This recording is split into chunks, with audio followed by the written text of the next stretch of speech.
கர்த்தருடைய பரிசுத்த நாமத்துக்கு ஸ்தோத்திரம். நாங்கள் இங்கே 1 வருஷமாக வந்துட்டு இருக்கோம். இங்கே வந்து ப்ரேயர் கற்றுக்கணும். நாங்கள் ஐயா சொல்கிறத போல் ப்ரேயர் பண்ணுறோம் இப்போது நாங்கள். ஆனால் நாங்கள் லேண்டு வாங்கணும்னு வந்தோம். நாங்கள் ஒரு 2 வருஷமாக லேண்டுக்காக சுற்றி கொண்டே இருந்தோம். லேண்டு கிடைக்கல. போய் பார்ப்போம்.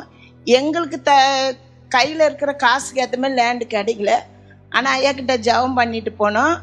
அதேமாரி ஆண்டவர் எங்கள் கையில் இருக்கிற காசு வச்சே நாங்கள் வாங்க, கடன் இல்லாமல் வாங்க உதவி செய்ததுக்காக நன்றி. எனக்கு வந்து வலி இருந்தது இந்த பக்கத்தில்.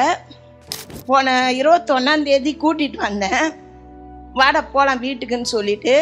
அதேமாரி இப்போ எனக்கு அவர் சொன்னால் நடக்கவே முடியாது இவங்களால. ஜவ்வு வந்து விட்டுச்சு, அவங்களுக்கு நரம்பு வந்து தேஞ்சிக்கிட்டு இருக்கு. இவங்களாம் நடந்து எப்படி நடந்து வந்தாங்கன்னு ஆச்சரியமாக கேட்டார். நான் சொன்னேன், எனக்குள்ளே இருக்கிற ஒரு பெரியவர், அவர் என்னை நடக்க வச்சாருன்னு சொன்னேன். அப்படியாமான்னு ஸ்கேன் டாக்டர் அதை தான் கேட்டார். அவர்கிட்டே அதை தான் சொன்னான். ஆனால் இப்போ என்னை நடக்க வச்சதுக்காக ஆண்டவர் கோடான கொடி ஸ்தோத்திரம். ஐயாக்கும் ஸ்தோத்திரம்.